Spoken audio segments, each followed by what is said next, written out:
And no discussion is complete without addressing the diet.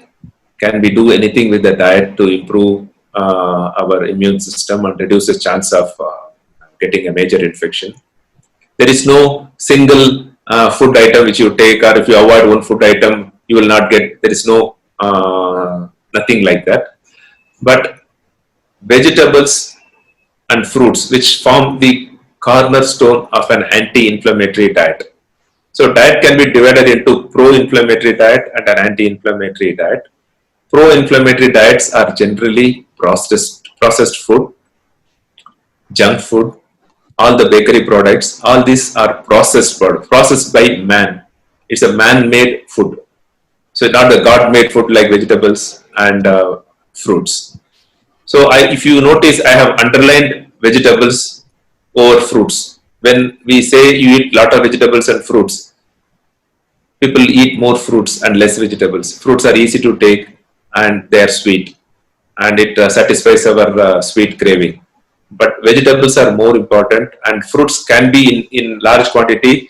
It's like a sugar only, as if you are eating more sweets, and you can put on weight and also can predispose one to more infections. So not more than 2 to 3 servings of fruits, but lots and lots of vegetables. So what people say is up to 2/3 of your total plate can be vegetables and some fruits. And predominantly plant-based diet, proteins are very important. And there is a small part that animal proteins may predispose people for autoimmune diseases. May not be for infections, but could be due to could be autoimmune diseases. And fat, you should take more omega-3 rich fat like fish oil and some of the olive oil and other oils which contain predominantly walnut contains omega-3 fatty acids. So the balance should be more omega-3 than omega-6 fatty acids. And when you eat carbohydrates, try to eat whole grains, and all your beans, legumes also contain some protein and also some amount of carbohydrates. And when you are eating a chana or a rajma, you are getting carbohydrates, that you should remember. So overall carbohydrate grains we should reduce. And it is very well known that sugar can be immunosuppressive. If you eat 5 spoons of sugar and on the day, all your WBCs are very sluggish. WBCs are the essential tools to fight infections. So avoid simple sugars. That means no sweets, no sugar. And tea and green tea can be protective, anti-inflammatory. So also ginger, turmeric, garlic, etc. All our spices are good.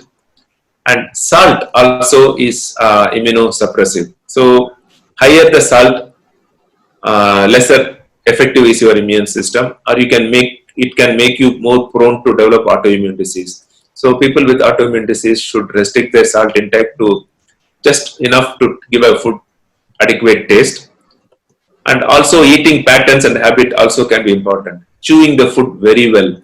So if you chew the food very well until the food becomes soft, then the digestive process is facilitated, and it also reduces intestinal permeability or leaky gut. So if you gulp, if you eat in a hurry and eat while on the run, you chew less and bigger particle gets into the stomach.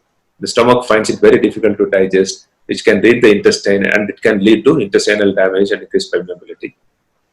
And fasting has got fantastic effect on autoimmune phenomena and immune system, but during fasting, immune system might be slightly suppressed. So we strongly recommend against fasting during an epidemic or a pandemic.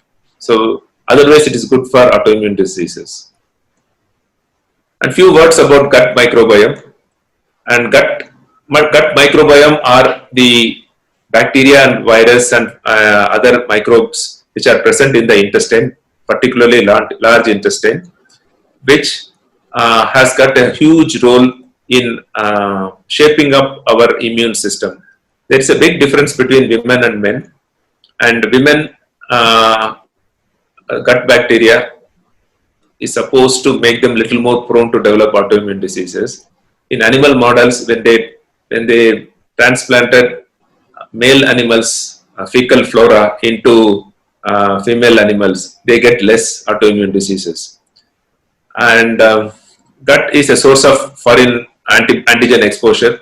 So more, because we eat a lot, and food is a foreign protein, so body is exposed to foreign antigens through gut every time we eat, and that is the importance. It has got a huge importance in immune education.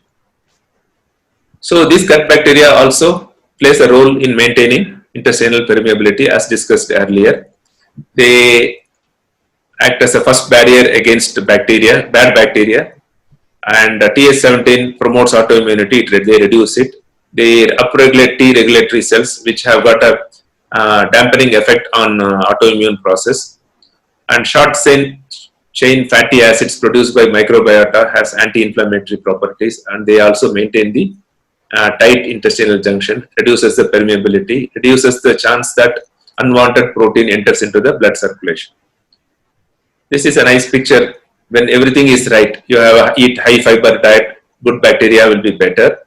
And vaginal birth introduces kit for mother's bacteria, so they develop good bacteria in their intestine. Breastfeeding can promote, and environmental exposure to microbes, like eating plants freshly plucked, we will end up eating some bacteria which is there in the plant as well, but they are good bacteria.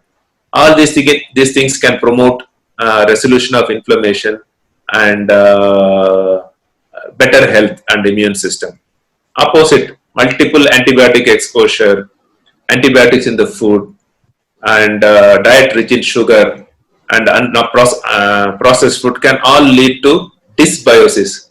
So more unwanted bacteria will be more than good bacteria, which can lead to autoimmune process and increase susceptibility to many infections.